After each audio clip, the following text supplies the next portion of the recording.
Já si přečtu jméno, abych to nepopletla. Ořezáčová paní. Ta tu byla i loni. Ta tady byla. Ale mám radost, že jste zase přijeli, že jste nás neodmítli. To máme takové malé výročí dneska, už jste to asi slyšeli.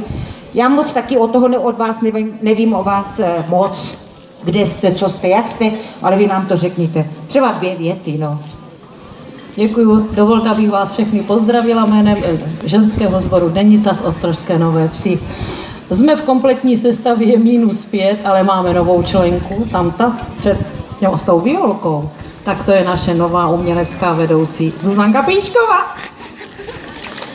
A doprovodí ju Jara Lažek na housličky, protože jsme zjistili, že s muzikou je to lepší.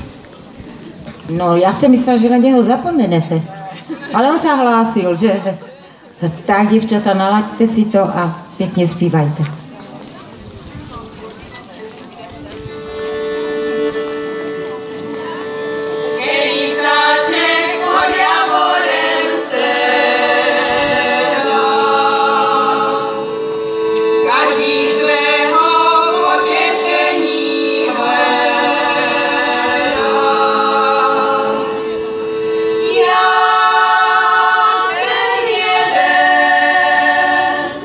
Wow.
Tak děkuju moc, děvčata. No, bylo to i pěkné, tu muziku, máte pravdu.